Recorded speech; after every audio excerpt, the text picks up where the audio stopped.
Hello guys, कबीरा classes में आज class 12 solid state का पार्ट 4 में पाठ निहित प्रश्न जानेंगे, जो आपके कुछ हेडिंग पढ़ने के बाद ये क्वेश्चंस पूछे जाते हैं। आपके एनसीईआरटी बुक में है, आप देख सकते हैं अपने बुक में।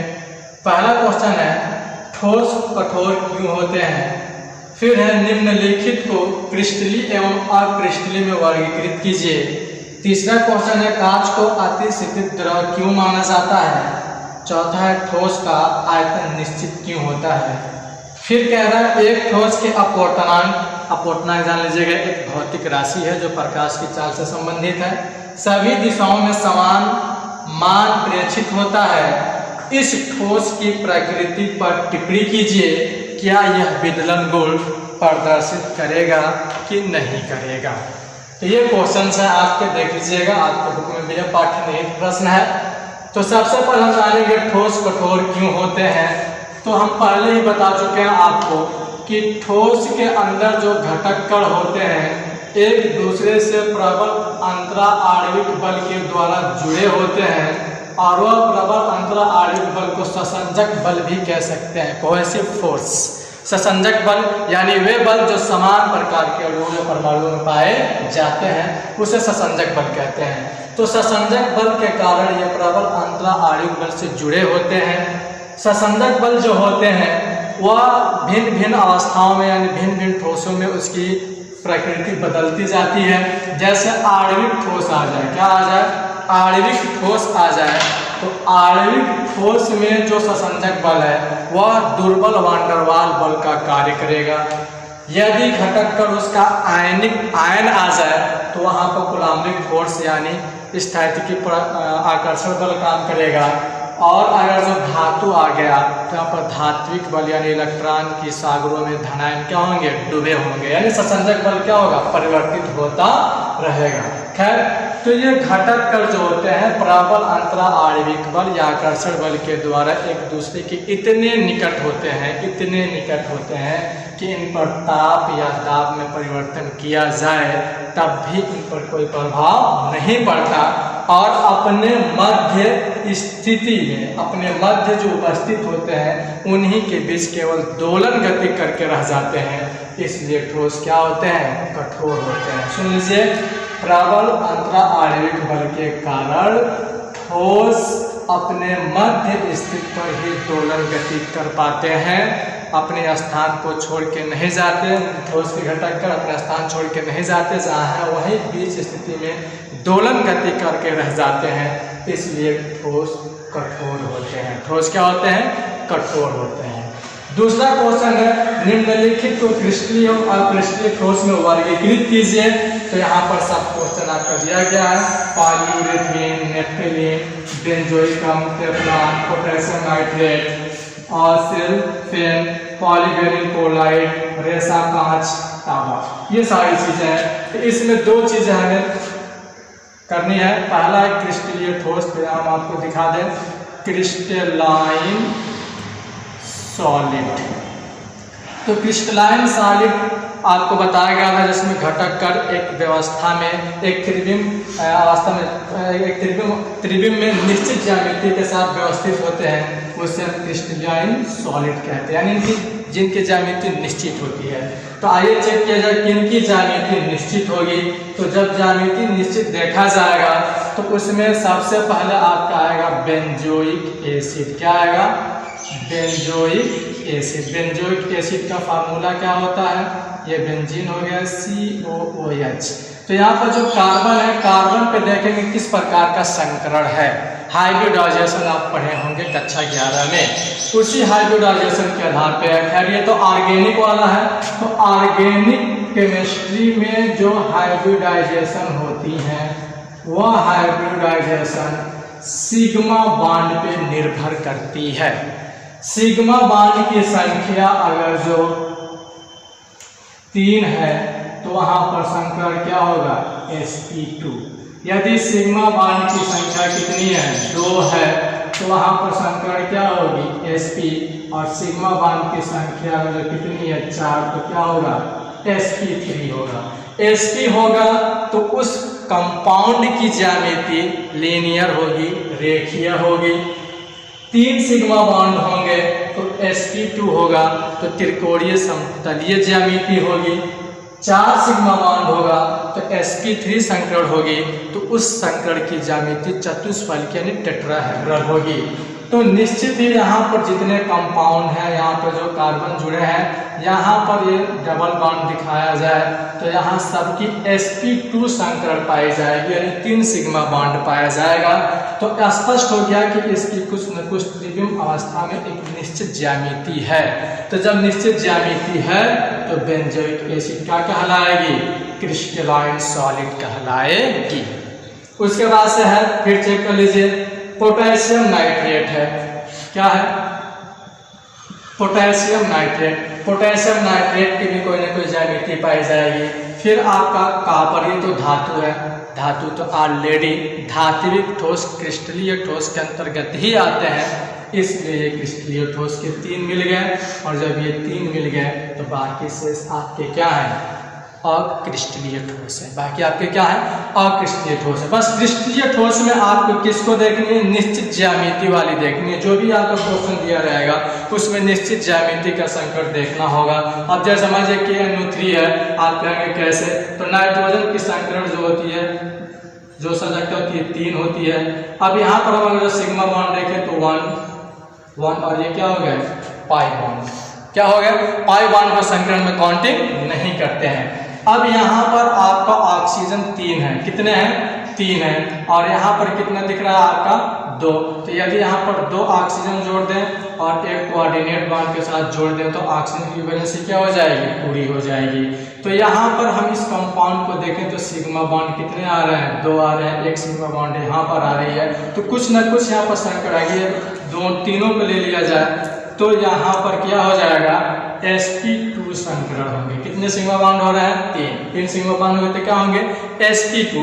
और sp2 होगा तो क्या होगा? त्रिकोणीय समतलीय ज्यामिति पाई जाएगी। तो ज्यामिति स्पष्ट हुआ। जब ज्यामिति स्पष्ट होगी तो हम क्या कहेंगे कि वह ठोस क्या होगी? क्रिस्टलीय ठोस होगी। और जब धातु आ जाए तो इसमें कोई शक नहीं करनी है, बेधड़क आप कहेंगे कि ये क्रिस्टलीय ठोस है। क्या है? क्रिस्टलीय ठोस है, क्योंकि ये जालक में ही पाए जाते हैं, इसलिए क्या है? ये क्रिस्टलीय ठोस है। तो बाकी जो है आपका क्या हो जाएगा? अक्रिस्टलीय ठोस हो जाएगा। मित्रों, अगर जो वीडियो समझ में आए, आपके क्वेश्चन समझ में आए तो लाइक कर लीजिए और शेयर कर लीजिए अपने मित्रों में। फिर आपका है, कांच को अतिशीतित द्रव क्यों माना जाता है? कांच को अतिशीतित द्रव क्यों माना जाता है?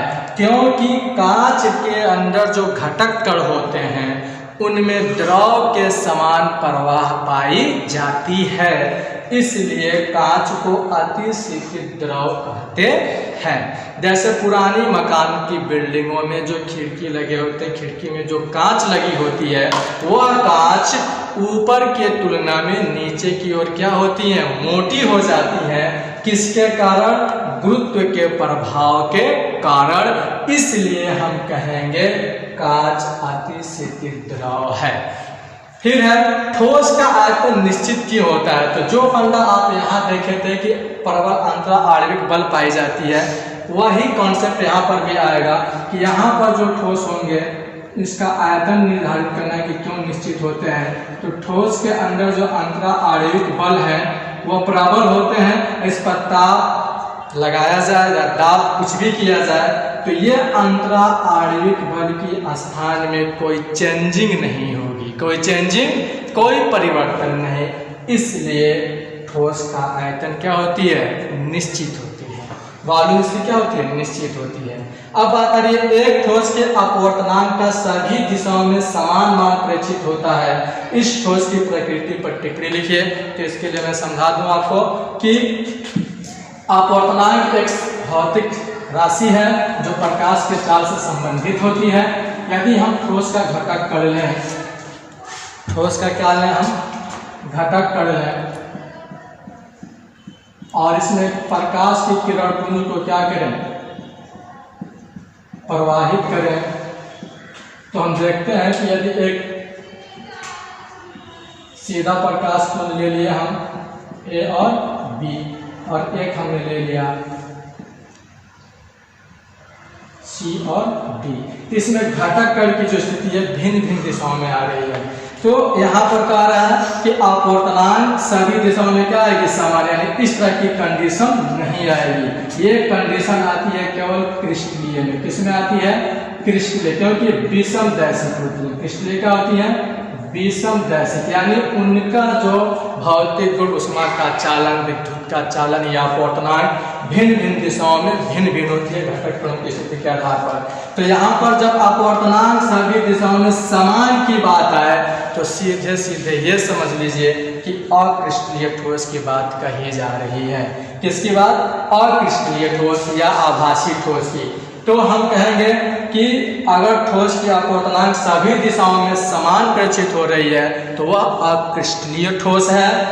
और इस ठोस की प्रकृति को, यानी अक्रिस्टलीय ठोस की प्रकृति क्या है, उसमें घटक कण कोई निश्चित ज्यामिति में व्यवस्थित नहीं होती। फिर क्या है, क्या यह विदलन गुण प्रदर्शित करेगा, तो काटने के गुण, तोड़ने के गुण, यानी जिस तरह से हम क्रिस्टलीय ठोस को तेज औजारों से 2 बराबर भागों में काट लेते हैं और वो कट जाता है, उस तरह की गुण अक्रिस्टलीय ठोस में नहीं होती। अर्थात अक्रिस्टलीय ठोस विदलन गुण प्रदर्शित नहीं करेगा, विदलन गुण प्रदर्शित नहीं करेगा। तो दोस्तों ये था आपका पाठ निहित प्रश्न जो आपके बुक में है। आप देखते रहे, कुछ सवाल करते रहिए। न आए तो कमेंट पास करके पूछ लीजिए, ताकि हम लोगों को भी लगे कि आप वीडियो देख रहे हैं। तभी तो हम लोग और अगला वीडियो पूरा एनर्जी के साथ आपके सामने पेश करेंगे। आइए अब अगला पॉइंट है क्रिस्टलीय ठोस का वर्गीकरण। क्रिस्टलीय ठोस का वर्गीकरण। तो क्रिस्टलीय ठोस क्या है, एक बार फिर सुन लीजिए। वे ठोस जिसमें घटक कण एक निश्चित ज्यामिति में व्यवस्थित होती हैं उसे हम क्रिस्टलीय ठोस कहते हैं। और उस घटक कणों में अंतरा आणविक बल कौन कौन सा है, अर्थात क्रिस्टलीय ठोस के घटक कणों में उपस्थित अंतरा आणविक बलों के आधार पर इसे वर्गीकृत किया गया है। तो देखिए कितने वर्गों में बांटा गया है, ध्यान दीजिएगा। पहला है आपका सहसंयोजक ठोस या जालक ठोस। दूसरा है आपका आयनिक ठोस। तीसरा है आपका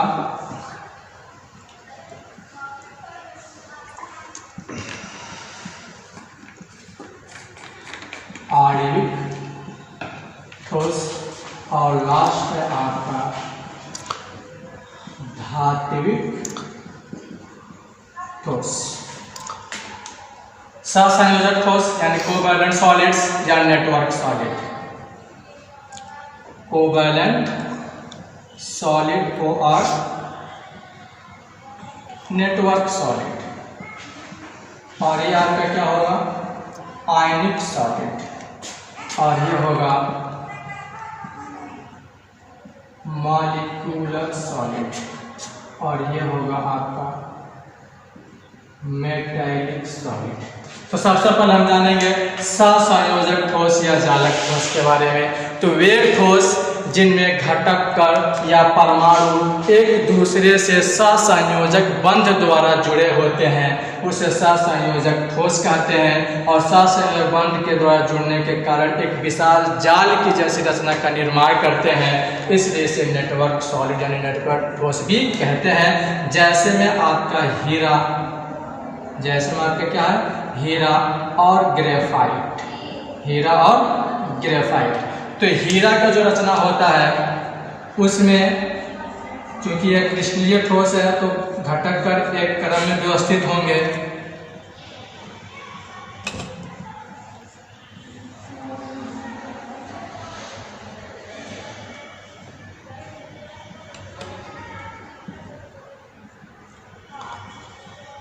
धुरी होती है। उसके बाद से आपके आते हैं ग्रेफाइट। तो हीरे में जो कार्बन होते हैं एक दूसरे से चतुष्फलकीय ज्यामिति में बंधे होते हैं, अर्थात इनमें कोई इलेक्ट्रॉन खाली नहीं होती, मुक्त नहीं होती, इसलिए हीरा विद्युत का क्या होता है, कुचालक होता है। इसी की तरह से होता है सिलिका कार्बाइड, वो भी विद्युत के क्या होते हैं, कुचालक होते हैं। जबकि ग्रेफाइट में ऐसा नहीं होता। ग्रेफाइट में भी कार्बन जो होते हैं एक दूसरे से जुड़े होते हैं, लेकिन 3 ही कार्बन से जुड़े होते हैं। इनका चौथा कार्बन का इलेक्ट्रॉन मुक्त रहता है और मुक्त रहने के कारण ये इसमें विद्युत धारा आसानी से क्या हो जाती है, प्रवाहित हो जाती है। अर्थात ग्रेफाइट में विद्युत धारा क्या हो जाती है, प्रवाहित होती है। किसके कारण, तो 4 कार्बन में से सिर्फ 3 ही कार्बन एक दूसरे से क्या होते हैं, बंधे होते हैं। चौथा कार्बन का इलेक्ट्रॉन 2 और ये 3 बंधे हुए स्थान के बीच में क्या होती हैं, मुक्त होती हैं, और जब मुक्त होती हैं तो आसानी से विद्युत धारा क्या हो जाती है, प्रवाहित हो जाती हैं। इसका गुण क्या है, ये कठोर होते हैं, भंगुर प्रकृति के होते हैं। इसमें जो हीरा और सिलिका कार्बाइड विद्युत के कुचालक होते हैं। क्यों होते हैं, क्योंकि इनमें कार्बन के चारों संयोजक यानी चारों इलेक्ट्रॉन अपने निकटवर्ती 4 कार्बन से जुड़ते हैं, जिसमें इलेक्ट्रॉन मुक्त नहीं हो पाता। जबकि ग्रेफाइट में 4 में से 3 ही कार्बन एक दूसरे के निकट जुड़ते हैं, और एक चौथा जो इलेक्ट्रॉन होता है मुक्त होता है, इसलिए इसमें विद्युत धारा आसानी से क्या हो जाती है, प्रवाहित हो जाती है। फिर आता है आपका आयनिक ठोस, यानी वे ठोस जिसमें घटक कण आयन होते हैं उसे आयनिक ठोस कहते हैं, और वे घटक कण कूलम्बी फोर्स के द्वारा एक दूसरे से क्या होते हैं, बंधे होते हैं। ध्यान दें कि ये जो आयनिक ठोस अवस्था में विद्युत के क्या होते हैं, कुचालक होते हैं। क्यों कुचालक होते हैं, क्योंकि ये ठोस अवस्था में इनमें गति करने वाला कोई आयंस नहीं होते, इसलिए ये ठोस अवस्था में क्या होते हैं, विद्युत के कुचालक होते हैं। लेकिन गलित या जलीय घोल में ये विद्युत धारा का प्रवाह कर लेते हैं, यानी विद्युत के कुचालक हो जाते हैं। क्योंकि जब ये गलित या जलीय घोल में जाते हैं तो इनमें गमन करने वाले आयन आ जाते हैं, मुक्त आयन आ जाते हैं, जिसमें आसानी से विद्युत धारा क्या हो जाती है, प्रवाहित हो जाती है। लेकिन जब ठोस में रहेगा तब इसमें विद्युत धारा प्रवाहित होने वाला नहीं है। ये भी कठोर होते हैं, भंगुर प्रकृति के होते हैं। ठोस अवस्था में इसमें विद्युत धारा प्रवाहित नहीं होती। जलीय या गलित अवस्था में इसमें विद्युत धारा आसानी से क्या हो जाती है, प्रवाहित हो जाती है। उसके बाद आता है आणविक ठोस। आणविक ठोस यानी वे ठोस जिसमें घटक कण अणु होते हैं, उससे हम आणविक ठोस कहते हैं। अब ये आणविक ठोस 3 प्रकार के होते हैं। कितने प्रकार के, 3 प्रकार के। पहला अध्रुवीय आणविक ठोस, दूसरा ध्रुवीय आणविक ठोस, और तीसरा हाइड्रोजन बांधित